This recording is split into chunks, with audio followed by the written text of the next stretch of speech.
Through the mists comes forth RPGaDay!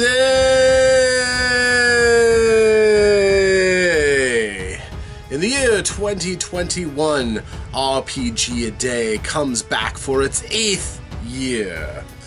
A time in August when every day we tackle another question or topic by answering in a way that uplifts the gaming community and answers questions people might have about this crazy hobby of ours that serves to build the community and bring it up, that many of us make blogs about, video blogs, art, or great works.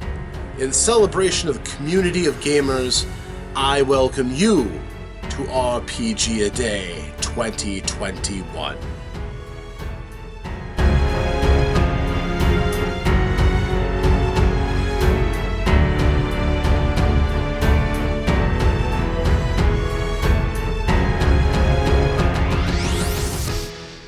Hello friends, and welcome to the Lair of Omnisci, RPGaDay Day 1.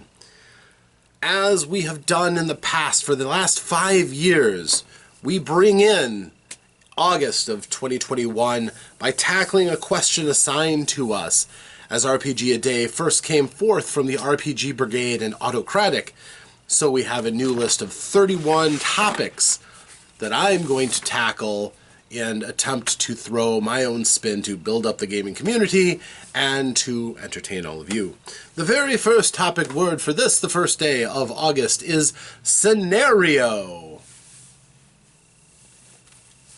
So, scenario. Fun idea. The general theme of a scenario is what would happen if.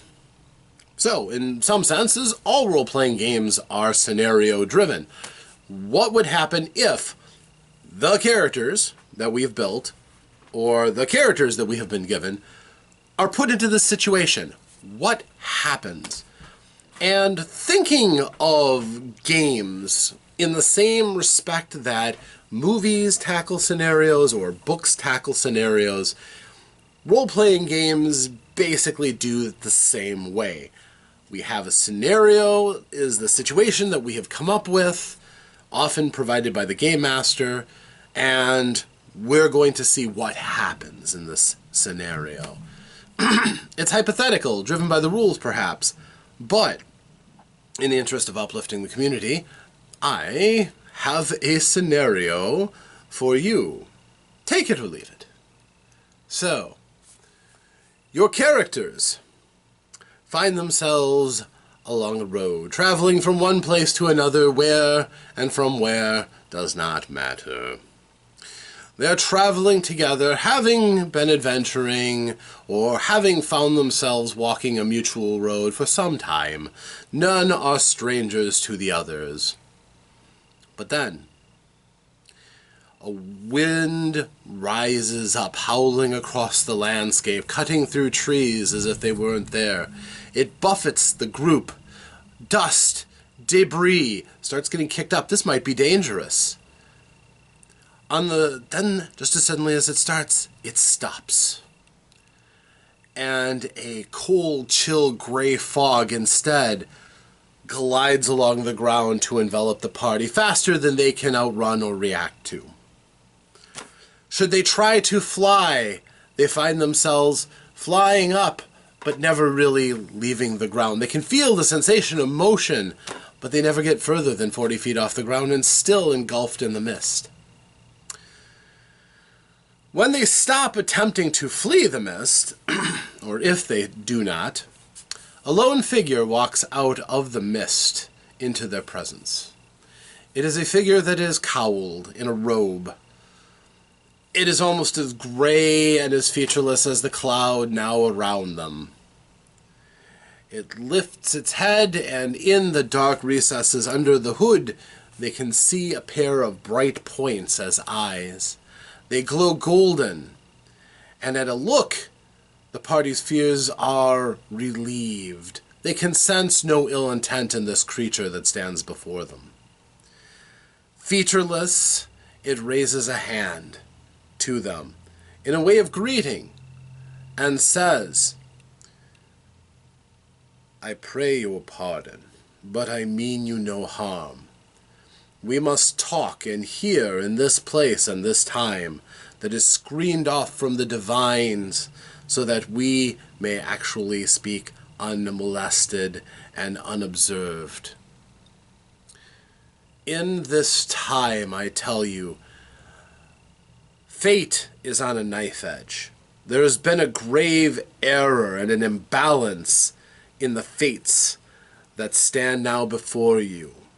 You are the fulcrum upon which this stands.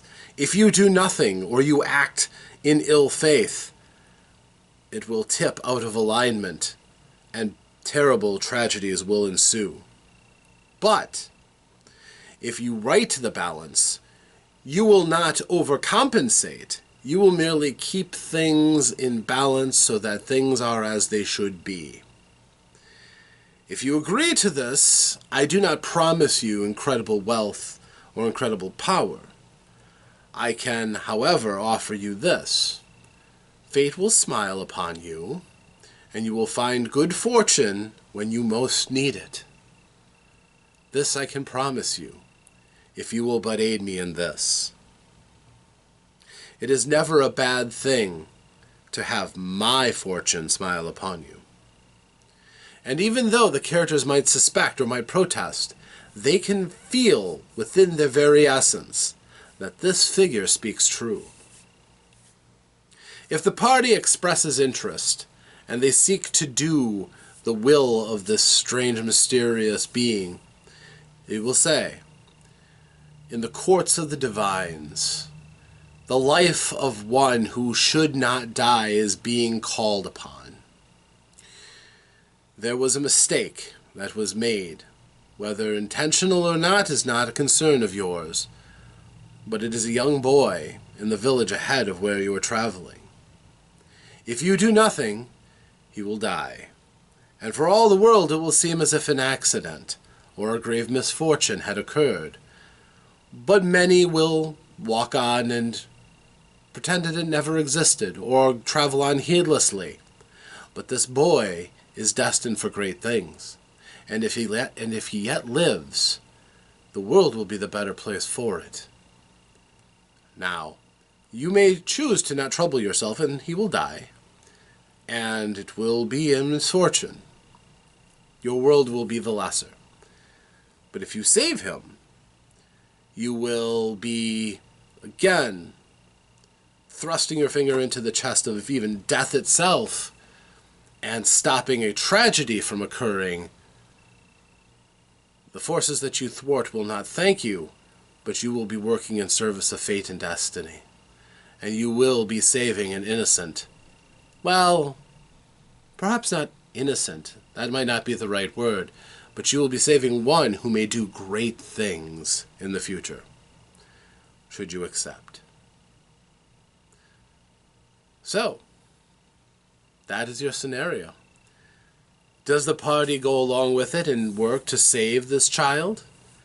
Or do they decide that the risk is just not worth it? The potential enmity for great powers and the very divines that rule the destiny of the world may not be worth it. Maybe they aren't such great heroes after all. But it is a scenario, and you're very welcome to it. So, that is my offering for today. Hopefully it's something that inspires you, or maybe gives you some ideas of your own. If it does, then feel free to leave some comment or something, and we could continue this conversation.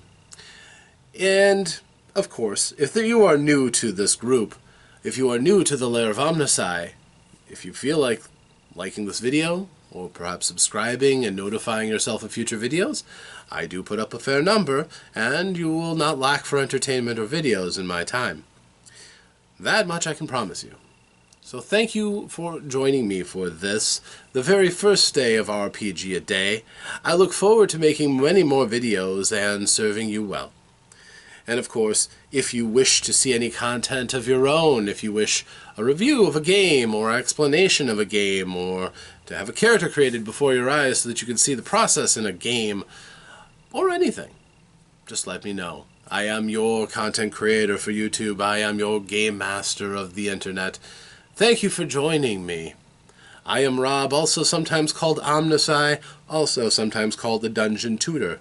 Thank you for joining me, and until that next time, farewell.